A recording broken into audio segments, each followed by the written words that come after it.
Hello दोस्तों, welcome to the Nimbus online platform. So as you all know, we are going with the Agas series और हमने अभी तक geography की 6th class की NCERT complete कर ली है और आप प्लेलिस्ट में देख सकते हैं प्रीवियस लेक्चर्स को आप एक्सेस कर सकते हैं हमारी प्लेलिस्ट में जाके. So today we are starting with the class 7th NCERT. So it's our environment. So basically as you can the name suggest our environment. तो इसके साथ में इस एनसीईआरटी के साथ में आपका जो है एनवायरनमेंट एंड इकोलॉजी का भी जो कंसेप्ट है वो क्लियर हो जाएंगे इस बुक के साथ साथ. और ये बहुत ही ब्यूटीफुल बुक है और इसके साथ साथ हम क्लाइमेटोलॉजी को भी टच करेंगे इसी बुक के अंदर. और मोर ओवर जो हमारी ह्यूमन ज्योग्राफी है उसका भी एक झलक देखने को मिलता है इस बुक में.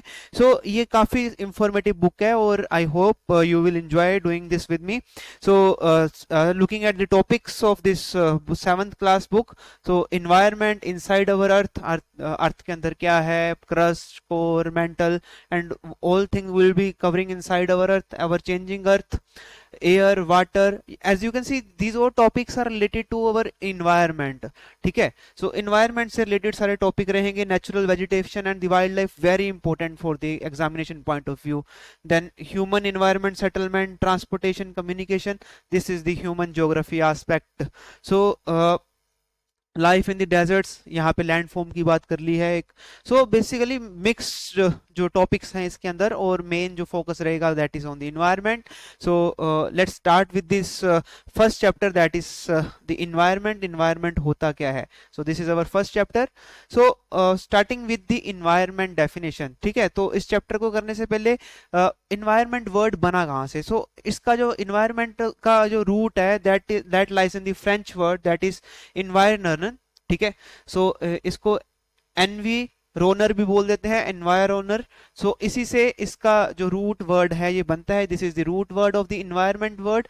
सो मतलब क्या है, नेबरहुड के जो चीज हमारे नेबरहुड में है हम उसको बोलते हैं environment. So let's elaborate this definition. इसी रूट वर्ड को ध्यान में रखते हुए इसी डेफिनेशन को इलेबोरेट करते हैं. सो हमारे नेबरहुड में क्या क्या चीजें प्रेजेंट होती हैं. ठीक है, जिस जगह पे हम रहते हैं, प्लेस, देन नेचर, प्लांट्स, पेड़ पौधे, पार्क्स. ठीक है, थिंग्स एंड पीपल. ठीक है, मान लो कि आप रूम में बैठे हैं, टीवी है आपके आसपास, बेड है, कर्टन्स हैं, वो सारी चीजें थिंग्स एंड द पीपल. तो इन्हीं लोगों के साथ अब हमारी फैमिली है पीपल में. देन हमारे जो हम स्कूल में जाते हैं, हमारे फ्रेंड्स हैं. देन हम मंदिर में जाते हैं, मस्जिद में जाते हैं, वहां पे हमारी कम्युनिटी के लोग हैं.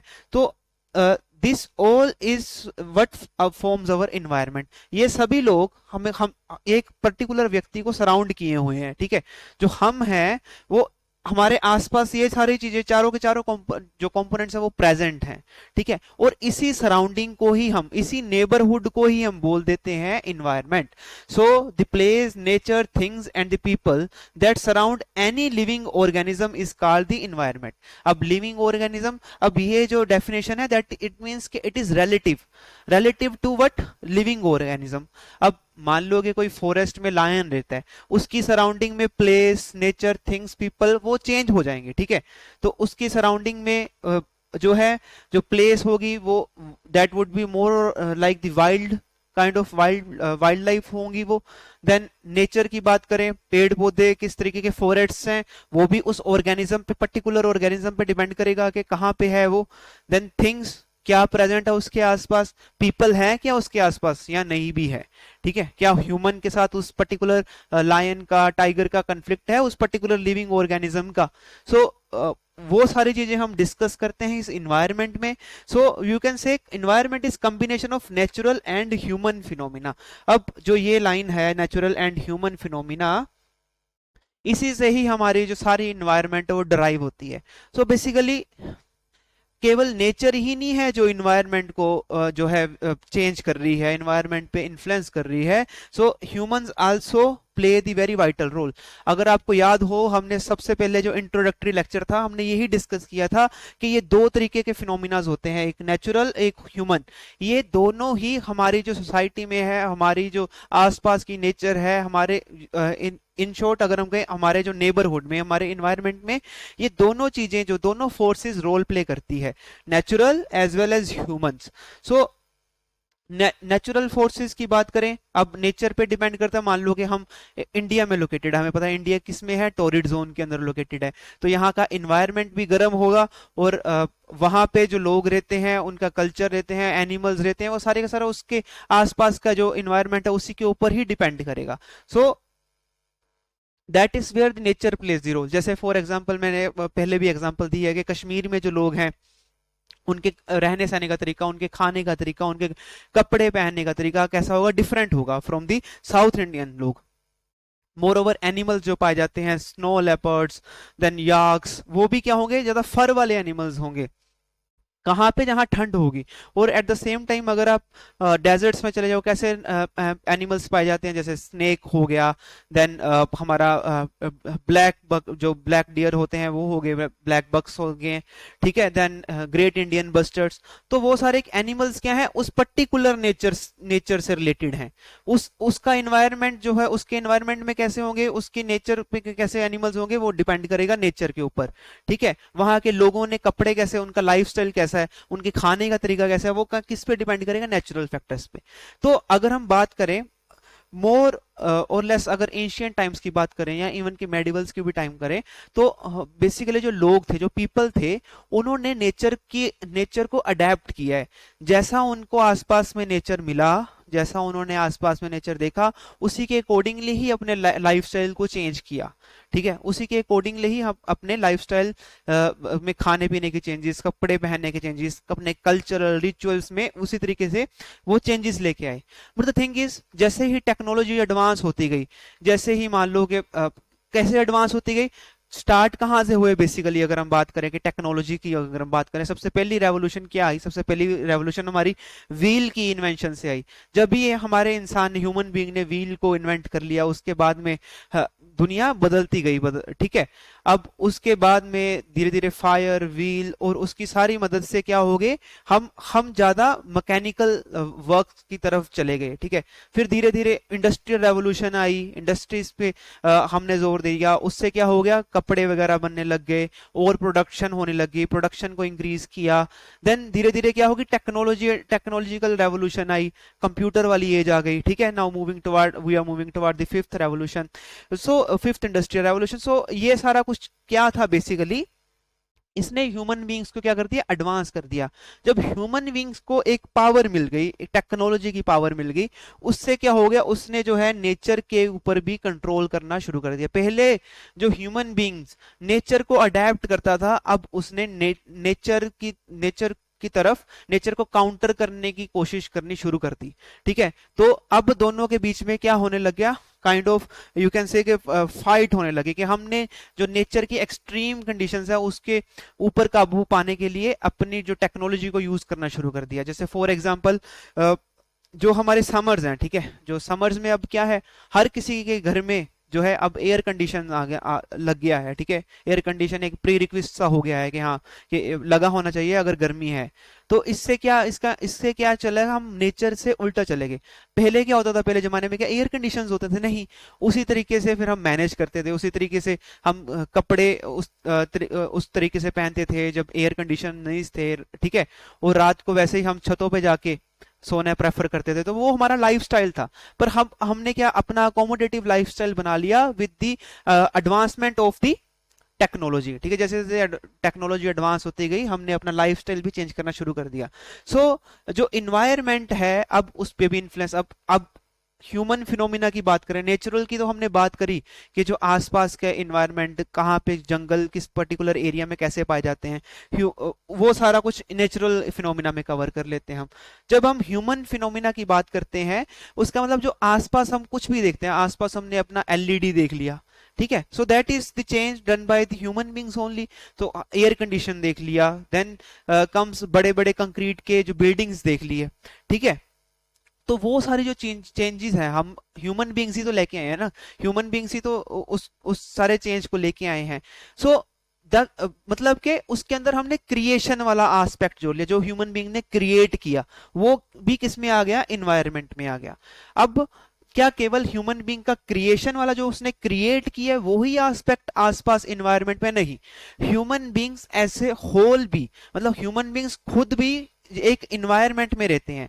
जैसे कि हमारी एक सोसाइटी है, ठीक है, जिसको हम सोशियोलॉजी में पढ़ते हैं, डिफरेंट काइंड्स ऑफ सोसाइटी। हम एक किनशिप में सिस्टम होता है, मैरिज एक इंस्टीट्यूशन है, और इन सभी जो मिक्स्ड सिस्टम्स में हम रहते हैं, सोसाइटी हो गया, देन जो हमारा रिलीजन है, that is also an another institution, social institution. So ये सारे इंस्टीट्यूशंस भी मिलके ये हमारे इन्वायरमेंट बना देते हैं। स्कूल में जाते हैं, आसपास के जो हमारे दोस्त हैं, स्टूडेंट्स होते हैं, वो क्या है, वो हमारे इन्वायरमेंट ही है। कोचिंग लेने जाते हैं, आसपास के जो स्टूडेंट्स हैं, that combine our forms our environment only. So that is the human part. So human के अगर हम देखें तो दो तरीके की, एक तो क्रिएट करना, ठीक है, जो क्रिएट करके इन्वायरमेंट आसपास चीजें रख दी हैं इंसान ने अपनी टेक्नोलॉजी से, और दूसरी जो चीज बोली कि ह्यूमंस खुद कैसे इंटरेक्ट कर रहे हैं आसपास के लोगों के साथ, ठीक है, कैसे इंटरेक्ट कर रहे हैं ह्यूमन बींग्स आसपास के लिविंग ऑर्गेनिजम्स के साथ। तो वो भी सारा किसके अंदर आता है, ह्यूमन फिनोमिना के अंदर हम कवर करते हैं। So this was the introduction to the environment. के इन्वायरमेंट है क्या, कि कुछ भी जो हमारे सराउंडिंग में है, हमारी मतलब रिलेटिवली टू लिविंग ऑर्गेनिज्म, कोई भी लिविंग ऑर्गेनिज्म है, उसके सराउंडिंग में आसपास क्या चीजें अवेलेबल है, क्या चीजें प्रेजेंट है, उसको हम बोलेंगे इन्वायरमेंट बोल देंगे। ठीक है जी। सो अब इसको आगे टाइप्स में डिवाइड किया हुआ है, दो टाइप्स में, जैसे कि हमने डिस्कस किया। One is the natural environment, ठीक है, जो नेचर द्वारा बनाया गया इन्वायरमेंट है। Then another one is human environment. So natural environment की बात करें तो इसके अंदर दो फैक्टर्स रोल प्ले करते हैं, one is biotic, one another one is abiotic factors, ठीक है, जो कि अर्थ के ऊपर हमारे कहते हैं कि एग्जिस्ट करता है। Now what do we mean by biotic and abiotic factors? So biotic, हमें हमें पता है कि बायो जो रूट वर्ड है दैट इज लाइफ। ऐसे फैक्टर्स जिनके अंदर लाइफ है, तो that forms the part of biotic factors. The world of living organisms is known as the biotic factor. कोई भी लिविंग ऑर्गेनिज्म अर्थ पे जो पाया जाएगा वो इस नेचुरल एनवायरनमेंट के इस हिस्से में, बायोटिक हिस्से में पाया जाएगा। Then abiotic. अब एबायोटिक की अगर हम बात करें कि अगर मान लो कि आप जंगल में चले जाते हैं, ठीक है, आपको आसपास क्या दिखेगा जिसके अंदर जान नहीं है? आपको मिट्टी दिखेगी, आपको हवा चलती दिखती है, अभी भी आप सांस ले रहे हैं, that is air is abiotic factor, ठीक है। नो डाउट अगर उसके अंदर ह्यूमन का इन्फ्लुएंस आ जाता है then we cover under the human environment. But जो नेचर ने हमें दिया है दैट इज दी, जो जिसके अंदर जान नहीं है वो चीजों को हम बोलेंगे ए बायोटिक। जैसे रॉक्स हो गया, so what are that rocks, क्या है, ए बायोटिक है, उनके अंदर नॉन लिविंग एलिमेंट्स हैं। देन लैंड, एयर, वाटर, ये सारी एग्जांपल किसकी है, ए बायोटिक फैक्टर्स की, ठीक है, क्योंकि ये ह्यूमन द्वारा भी नहीं क्रिएटेड है, नेचर ने ही तो क्रिएट की है ये चीजें। Plants and animal, flora fauna जिसको बोलते हैं, वो भी ह्यूमन बीइंग, नेचर ने ही तो क्रिएट किए, हमारा तो कोई रोल नहीं है। सो वैसे सारे फैक्टर्स जो नेचुरली एग्जिस्ट करते हैं उनको हम बोलते हैं, उनको हम नेचुरल एनवायरनमेंट के अंदर कवर करते हैं, ठीक है। सो और कौन कौन सी चीजें हैं जो हमारे आसपास पाई जाती हैं? That is the human creation, जो ह्यूमन ने क्रिएट करी है, या ह्यूमन खुद, ठीक है। तो जैसे हमने डिस्कस किया, दो तरीके की चीजें पाई जाती हैं ह्यूमन एनवायरनमेंट में। सो जैसे इसके अंदर क्या इंक्लूडेड है, people who live in the different environments. अब इसका मतलब क्या है कि सबसे पहली बात तो उन्होंने ये बोली कि पीपल, ह्यूमन एनवायरनमेंट का सबसे मेजर पार्ट कौन सा है, पीपल, मतलब लोग खुद जो एग्जिस्ट करते हैं। जैसे अब that too in different environments. अब डिफरेंट एनवायरमेंट से क्या मतलब है, जैसे हमने सबसे पहले ही डिस्कस किया, जैसे मान लो कि साउथ इंडिया के लोगों जो आसपास का इन्वायरमेंट है, आसपास की चीजें हैं वो डिफरेंट होगी नॉर्थ इंडिया के लोगों से, ठीक है। या इंडिया के लोगों की जो चीजें हैं, आसपास के सराउंडिंग्स हैं, वो डिफरेंट होगी as compare to the western world, ठीक है। सो हर पीपल का अलग अलग जो है डिफरेंट एनवायरमेंट है, और ये चीजें जो डिफरेंस है वो क्यों हुआ, कैसे हुआ, वो सारे का सारा हम ह्यूमन एनवायरमेंट में डिस्कस करते हैं। तो इस जो हमारा ये सब्जेक्ट है ह्यूमन एनवायरमेंट का, ये मेन पार्ट है कि ह्यूमन जो पीपल है वो कैसे डिफरेंट है। अब क्या रोल रहा, जो ज्योग्राफी का क्या रोल रहा, इन्वायरमेंट का क्या रोल रहा उनको डिफरेंट बनाने में, वो सारा हम इसके अंदर डिफरेंट करते हैं, ठीक है। फिर दूसरा चीज, उनकी एक्टिविटीज, मतलब पीपल तो डिफरेंट है ही, मान लो कि अफ्रीका के लोग देखने में अलग क्यों हैं, इंडिया के लोग देखने में अलग क्यों हैं, ठीक है, या जो हिमालयाज हैं, या जो पहाड़ी इलाके में लोग रहते हैं वो इतने फेयर कलर के क्यों होते हैं, ठीक है, जो टोरिड जोन में रहते हैं वो उनका कम्प्लेक्शन डार्क क्यों होता है, ठीक है, वो सारा क्या है, that is covered under the people, कैसे डिफरेंट डिफरेंट पीपल होते हैं। देन जो एक्टिविटीज की अगर हम बात करें कि हर एरिया में हर एक पॉपुलेशन की जो डिफरेंट डिफरेंट एक्टिविटीज होती हैं, ठीक है, जैसे पंजाब हरियाणा में लोगों की एक्टिविटी क्या है, सो बेसिक एक्टिविटीज है एग्रीकल्चर, जो ऑक्यूपेशन है मेजर, जो हमारी ऑक्यूपेशन है एग्रीकल्चर है, ठीक है। देन मेट्रोपॉलिटन सिटीज में चले जाओगे, वहां पे जो मेजर ऑक्यूपेशन है वो बदल जाती है, उनके ट्रेंड्स बदल जाते हैं, मे बी वो मैन्युफैक्चरिंग में लोग वहां पे ज्यादा हो, मे बी आईटी सेक्टर में जहां पे वहां पे लोग ज्यादा हो। सो एरिया के साथ, जो ज्योग्राफिकल एरिया के साथ हमारी एक्टिविटीज भी बदल जाती हैं, ठीक है। सो वो सारी एक्टिविटीज भी किसका पार्ट है, ह्यूमन इन्वायरमेंट का पार्ट है। Then next is environmental feature which they have created. अब इसका मतलब क्या है, जैसे फॉर एग्जांपल आप जिस घर में रह रहे हो वो एक ह्यूमन बीइंग द्वारा ही तो बनाया गया है, वो ह्यूमन बीइंग्स ने ही तो क्रिएट किया है, वो भी सारा किसका पार्ट आ रहा है, वो इन्वायरमेंट, ह्यूमन इन्वायरमेंट का ही पार्ट है। जो चीज भी क्रिएशन करी है, मैंने बताया था ना दो एलिमेंट्स हैं, एक तो जो चीज क्रिएट करी है और एक वो चीज जो पीपल से रिलेटेड है, ठीक है, क्रिएशन एंड पीपल, तो ये दो एस्पेक्ट है। The another aspect is the interdependence of the people in the local community, और वही जो लोग हैं उनका आपस में इंटरेक्शन क्या है, जो मैंने बात करी कि सोशोलॉजिकल एस्पेक्ट क्या है, लोगों का अपने रिलीजन के, कम्युनिटी के लोगों के साथ, रिलीजन के लोगों के साथ रहना, that forms the part of the interdependence of the local community. अपने गांव के लोगों के साथ, जो लोकल कम्युनिटी है उनके साथ कैसा इंटरेक्शन है आपस में, so that forms the part of the interdependence, ठीक है। So this was about the human environment, and I hope आप दोनों चीजों में फर्क समझ रहे हो, ठीक है। ये नेचर का जो आसपास का सराउंडिंग क्रिएट किया गया दैट इज नेचुरल एनवायरनमेंट, जो ह्यूमन बीइंग ने जो आसपास का सराउंडिंग क्रिएट किया है that is the human environment. So basically अगर हम बात करें, एनवायरनमेंट के 3 कंपोनेंट्स होते हैं, ठीक है। अगर आपको याद हो, हमने जो 6th क्लास की एनसीईआरटी में हमने देखा था एनवायरनमेंट के जो कंपोनेंट है, हमने वहां पे देखा था 3 main components of environment.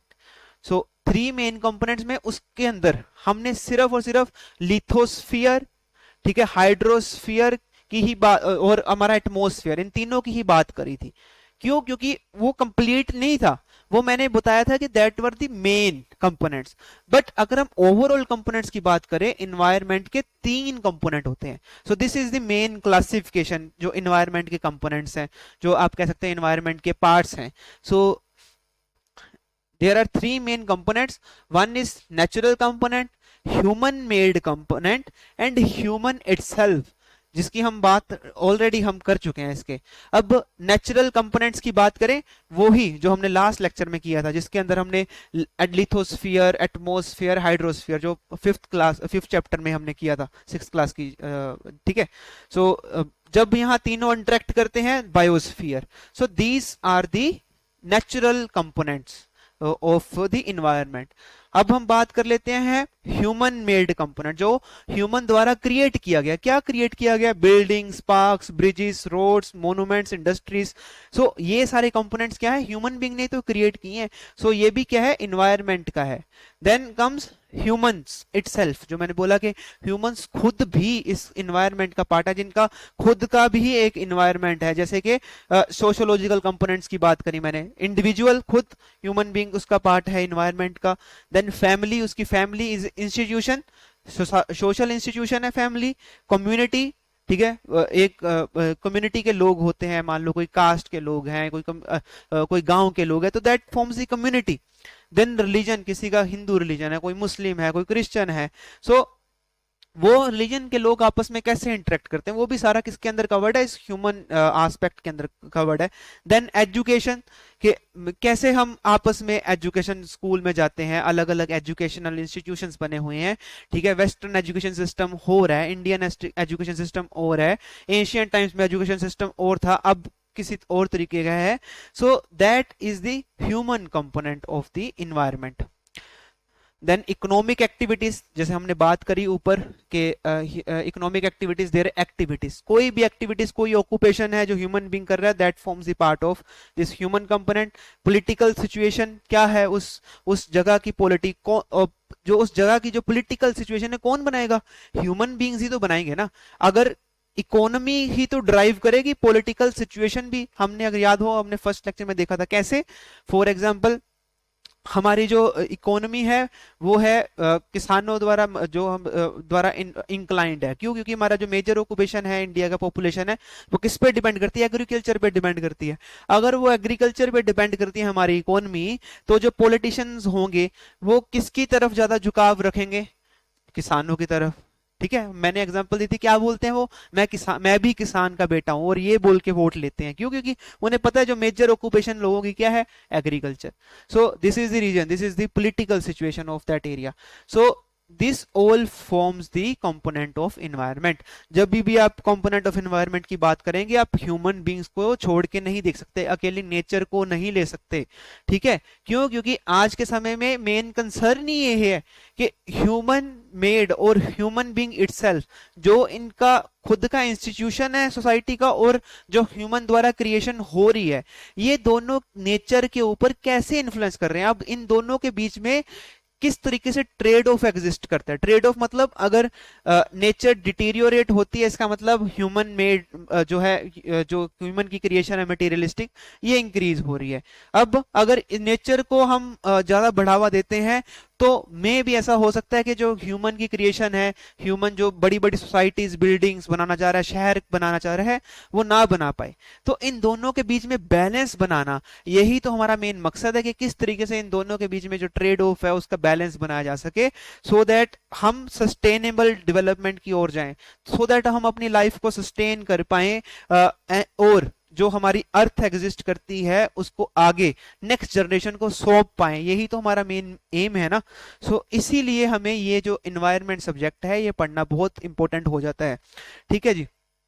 So next जो कि इस चैप्टर में बात करी गई है, that is the ecosystem.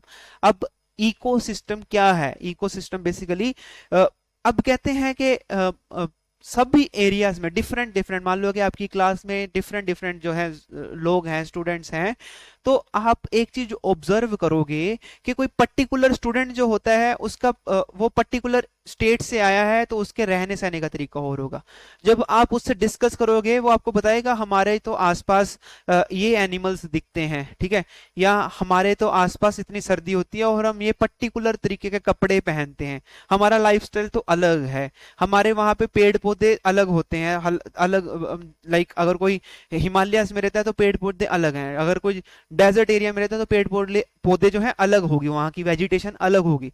So animals भी जो है, फोना भी हो, क्या होगा, अलग होगा।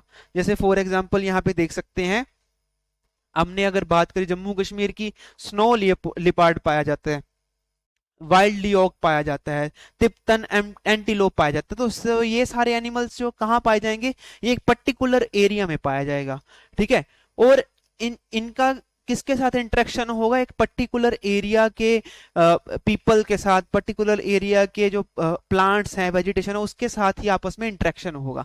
सो दैट इज द इकोसिस्टम। ठीक है, एक पर्टिकुलर एरिया की, एक पर्टिकुलर तरीके की जो इकोसिस्टम होती है, उसमें क्या हम देखते हैं बेसिकली के देखो, सी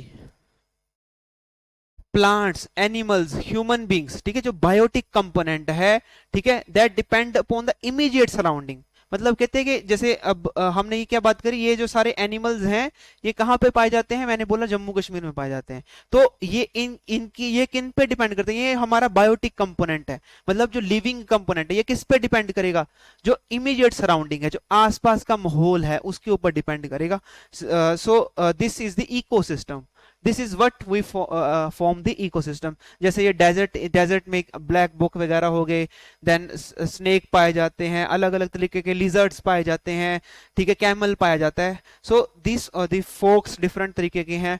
सो this all forms the desert वाला, ठीक है, यहाँ के ऐसा क्यों है, ये इसमें योग क्यों नहीं पाया जाता, क्यों, क्योंकि योग का हैबिटेट जो इमीडिएट सराउंडिंग है उसका उसके लिए फेवरेबल है, वो डेजर्ट में नहीं एग्जिस्ट कर सकता। अब कैमल क्या है, क्या वो जम्मू कश्मीर में रह लेगा? नहीं, वो रह ही नहीं सकता, क्योंकि उसको रहना ही डेजर्ट वाले एरिया पे है, जहाँ पे जो टेम्परेचर है वो हाई होता है।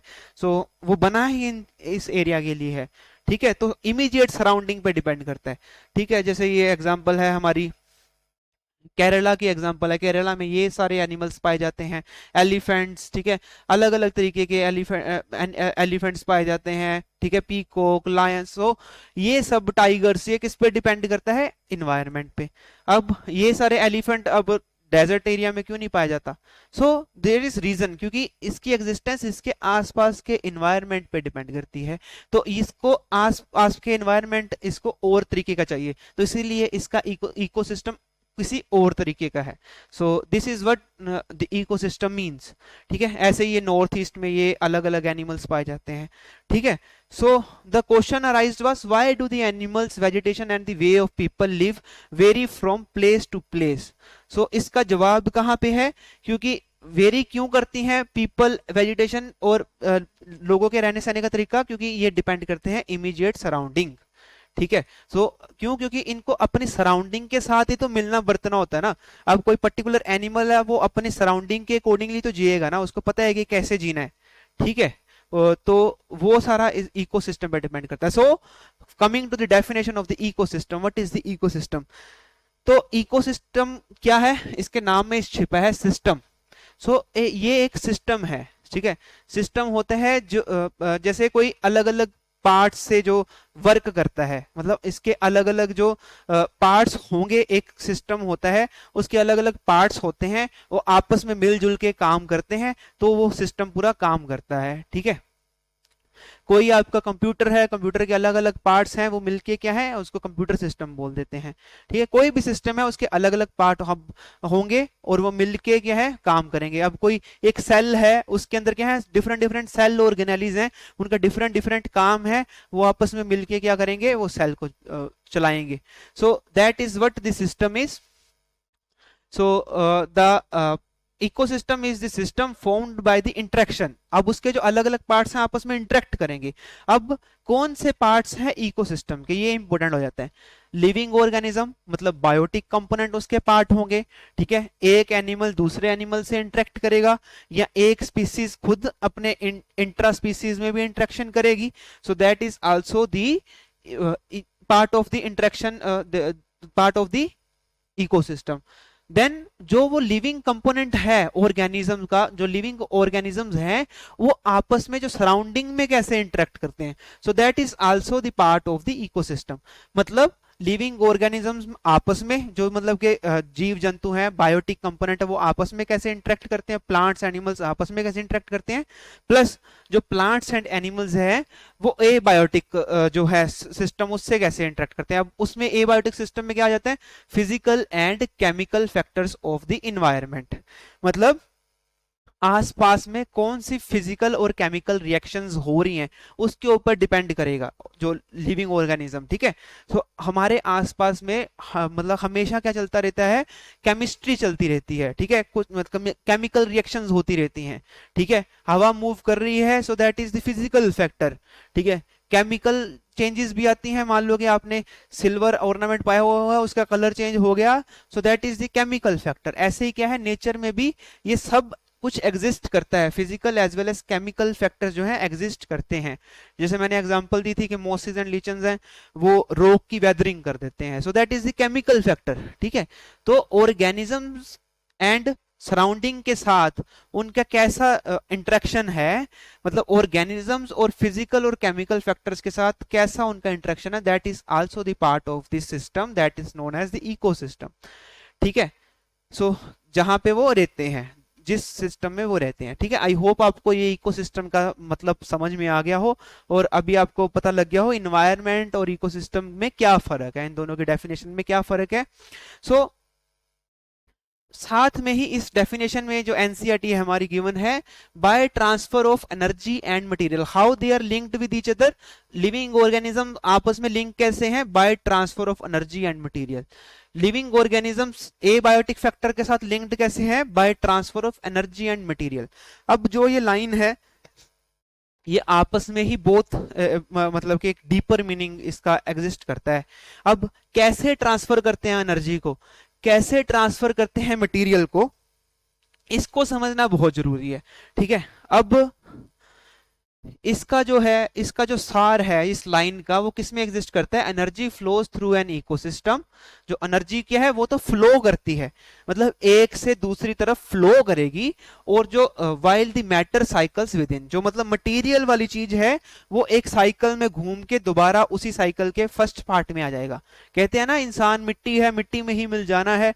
So that is the cycle.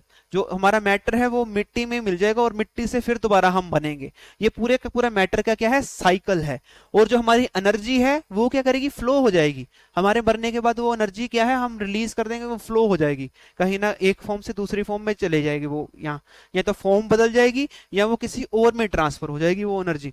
So this is the जो sole idea of the life अगर हम बात करें। अब ये होता कैसे है, एनर्जी फ्लो कैसे होती है, इसको ये इस फ्लो चार्ट के थ्रू समझने की कोशिश करेंगे। वेरी इंपॉर्टेंट फ्लो चार्ट, तो इसके ऊपर फोकस करिएगा। सो एनर्जी का मेन सोर्स क्या है हमारा? सूर्य देवता है हमारे एनर्जी के मेन, इसीलिए उनको देवता बोलते हैं, क्योंकि अल्टीमेट सोर्स ऑफ एनर्जी कौन है? हमारे सूर्य देवता, सन है। ठीक है, सन से एनर्जी आई अर्थ तक। ठीक है, अर्थ के ऊपर एनर्जी आती है ऑब्वियसली। सन से तो पता नहीं कितनी सारी एनर्जी आती है, 100, मान लो 100% एनर्जी आती है। उसका हमारा जो अर्थ है वो 0.1 भी नहीं संभाल सकता, इतनी ज्यादा एनर्जी आती है। सो अदर थिंग इज कि एनर्जी आई, अर्थ ने यूज कैसे करी? अर्थ ने लाइफ बनाने में उस एनर्जी को यूज कैसे किया? पहला स्टेप तो सबसे पहले क्या है? फोटोसिंथेसिस में इस एनर्जी को यूज किया गया।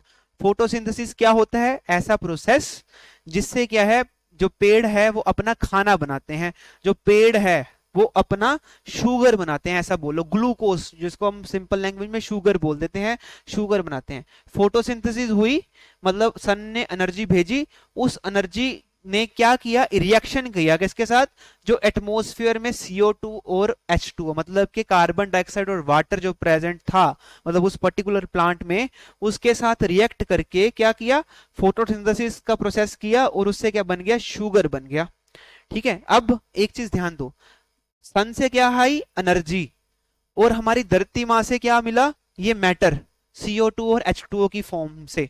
ठीक है, क्या लाइन क्या हमने पढ़नी है? एनर्जी ट्रांसफर होती है और मटेरियल ट्रांसफर होता है। तो याद करो, यहां से एनर्जी आ गई सन से, और यहां से धरती माँ से हमारा मैटर आ गया। अब शुगर बन गया हमारा। अब जो ये शुगर बन गया, जब ये हमने जो रिएक्शन हुई, फोटोसिंथेसिस हुई, यहाँ पे शुगर बन गया, तो इसकी क्या हो गई?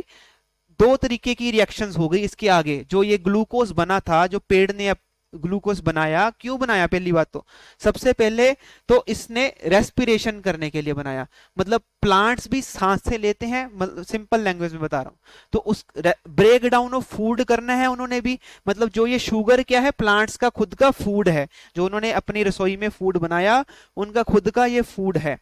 तो उसको ब्रेक डाउन करना है। जब ब्रेक डाउन करेंगे तो क्या रिलीज होगा? हीट रिलीज होगी। ठीक है, ये this is the one aspect, जो ये फोटोसिंथेसिस से शुगर बनी, ये तो एक एस्पेक्ट था। ये तो एनर्जी वाला एस्पेक्ट था। ठीक है, एनर्जी क्या हुई? यहां से यहां तक पहुंच गई, प्लांट्स ने बाहर निकाल दी एनवायरमेंट में। सेकेंड थिंग क्या होगा? जो ये शुगर बनाई प्लांट्स ने, उससे वो अपने आप को भी ग्रो करवाया। ठीक है, उसने अपने आप को भी ग्रोथ करवाया। जो पहले फूल हुआ करता था वो फल बन गया। ठीक है, जो पहले छोटा प्लांट हुआ करता था बड़ा ट्री बन गया। सो उसका बायोमास क्या हुआ? इंक्रीज हुआ। तो वो जो ग्लूकोज उसने बनाया था अपने बायोमास की क्रिएशन के लिए भी यूज किया। ठीक है, अब आगे क्या है? दो पॉसिबिलिटीज हो सकती हैं। वो दो पॉसिबिलिटीज क्या है? या तो कोई ना कोई उस फल को जो बनाया था पेड़ ने, या पेड़ को कौन खा जाएगा? कोई कंज्यूमर खा जाएगा। ठीक है, मान लो कोई पशु खा गया उस प्लांट को, या एनिमल खा गया, या मैन खा गया। ठीक है, अब वो जो बायोमास था, ये बायोमास का जो मैटर था, वो किसके पास चला गया? अगले दूसरे एनिमल के पास चला गया। मतलब आप खुद से देखो, ये जो मटेरियल था वो ट्रांसफर हो गया आगे। ठीक है, मटेरियल आगे पहुंच गया। अब इसने क्या किया? उस बायोमास का जो कंज्यूमर, जिसने ये कंज्यूम किया, जो ये फल कंज्यूम किया, उसने भी आगे वही प्रोसेस किया जो प्लांट ने किया था। इसने भी रेस्पिरेशन की, इसने भी अपनी, उस एनिमल ने भी अपने सांसें ली, ब्रेक डाउन ऑफ फूड किया। जब ब्रेक डाउन ऑफ फूड किया फिर से हीट एनर्जी बाहर आई। ठीक है, ये क्या हुआ आप खुद सोचो, एनर्जी क्या हो गई, फ्लो। यहाँ पे भी फ्लो हुई, यहाँ पे भी फ्लो हो गई। ठीक है, और दूसरी साइड पे क्या बना, बायोमास। जो यहाँ पे प्लांट ने भी बायोमास छोड़ दिया था, जो एनिमल है उसने अपने आप को ग्रो किया, फल सब्जियां खा के अपने आप को ग्रोथ तो करेगा ही ना, अपना बायोमास तो क्रिएट करेगा ही, तो क्रिएट किया। ठीक है, एक तो बायोमास क्रिएट किया, दूसरा एक्सक्रीशन कर दिया, जो अपना वेस्ट था उसका, जो मल मूत्र के रूप में, उसको वेस्ट को एक्सक्रीट आउट कर दिया। ठीक है, तो एक तो हीट, यहां से फिर से एनर्जी बाहर आ गई।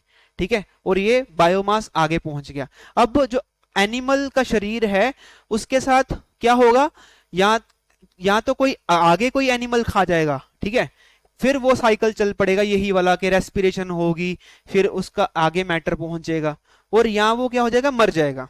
ठीक है, यहाँ वो डेड हो जाएगा, एनिमल जो है डेड हो जाएगा। ठीक है, जैसे मान लो ह्यूमन बीइंग ने सारी उम्र खाना खाया, सारी उम्र पेड़ पौधे खाए, लास्ट में क्या हो गया, वो डेड हो गया। ठीक है, अब हम इस स्टेज पे पहुंच गए। अब मान लो कि जो पेड़ था जिसकी हमने बात करी, उसमें से वो पेड़ है, ऐसा तो नहीं है कि दुनिया में जितने पेड़ है सारे खाए गए, कुछ पेड़ तो ऐसे थे तो बच गए। ठीक है, जो जिनको नहीं खाया वो भी क्या है, अल्टीमेटली मरेंगे तो सही। ठीक है, और जो ये वेस्ट है ये भी बेकार है। मतलब जो डेड हो चुकी चीजें और जो ये वेस्ट है, इसका आगे क्या होगा, डीकंपोजिशन होगा। ठीक है, अब जो ये डीकंपोजिशन होगा, डीकंपोजर्स क्या करते हैं, जो ये माइक्रो ऑर्गेनिज्म है क्या करेंगे, इसको छोटे छोटे जो है ऑर्गेनिक कंपाउंड्स में तोड़ देंगे। सो वो फिर मैटर जो है वापस इन्वायरमेंट में चले जाएगा, फिर से ये साइकिल जो है चलेगा, फिर से कार्बन डाइऑक्साइड और H2 बनेगा, फिर से ये पूरे का पूरा साइकिल चलेगा। मतलब आप देखो, मैटर यहां से शुरू हुआ था, फिर से कहां पे पहुंच गया, यहीं पे पहुंच गया। मैं बात कर रहा हूं मैटर की, मैं बात कर रहा हूं मटेरियल की। मटेरियल एक साइकिल में चलता है, पर जो एनर्जी है अगर हम उसकी बात करें, एनर्जी क्या होती गई, फ्लो होती गई। यहां पे भी डीकंपोजर्स ने जब डीकंपोज किया, यहां से भी एनर्जी जो है बाहर निकली, फ्लो होती गई। तो हर स्टेप पे क्या है, एनर्जी फ्लो आउट होती गई, जो मैटर है वो घूम के फिर वहीं पहुंच गया। ठीक है, जो इंसान बना था, जो पेड़ पौधा बना था, वो बिल्कुल दोबारा बैक टू स्क्वायर वन, इसी पॉइंट पे पहुंच गया। सो दिस इज द साइकिल, जो रियलिटी है हमारे, जो पूरी की पूरी इसी के ऊपर टिकी हुई है। आई होप आपने ये अंडरस्टैंड किया जो मैं समझाना चाह रहा हूं। अगर नहीं किसी को ये समझ आए तो फिर से रिवाइंड करो और इसको समझने की कोशिश करो। क्यों? क्योंकि यही जो है हमारी जो इंटेलेक्चुअल, यही चीजें हैं जो हमारी इंटेलेक्चुअल लेवल बढ़ाती हैं। ठीक है, और जो सारी की सारी चीजें इसी के ऊपर ही तो टिकी हुई हैं, इसी लाइन के ऊपर टिकी हुई है कि कैसे आपस में लिंक्ड है, by transfer of energy and material. हर चीज में ये चीज वैलिड है, फिजिक्स में भी वैलिड है, चाहे केमिस्ट्री की बात करो, हर चीज में ये चीज अप्लाई होती है। So there could be an ecosystem of large range forest, grassland, deserts, mountain, lake, river, ocean and even a small pond. तो नेक्स्ट इज इकोसिस्टम बड़े से बड़ा भी हो सकता है, बड़े से रेन फॉरेस्ट की तरफ जितना बड़ा भी हो सकता है, और छोटे से छोटा एक सिर्फ और सिर्फ पॉन्ड जितना हो सकता है। क्यों? जैसे एक छोटे से पॉन्ड में भी बहुत सारे स्नेल्स होते हैं, छोटी छोटी मछलियां होती हैं, आपस में इंटरेक्शन करती हैं और आसपास के पानी के साथ इंटरेक्शन करती है। तो यही तो इकोसिस्टम है। तो बड़ा भी हो सकता है, जंगल बहुत बड़ा भी हो सकता है, दैट इज आल्सो इकोसिस्टम, और ये भी स्मॉल पॉन्ड भी क्या है, इकोसिस्टम। सो आज हमने दो कंसेप्ट क्लियर करे, एक तो इन्वायरमेंट और एक इकोसिस्टम। आई होप आपने इन सारे कंसेप्ट्स को समझ लिया होगा। आपको अगर कोई क्वेरी आती है तो आप नीचे कमेंट बॉक्स में लिख सकते हैं, and I will try to reply soon आपकी जितनी भी क्वेरीज हैं। और I hope you are enjoying the doing the geography with us. So if you are liking that, so kindly like and share these videos and subscribe our channel, and please press the bell icon so that you get the updates. So thank you all of you.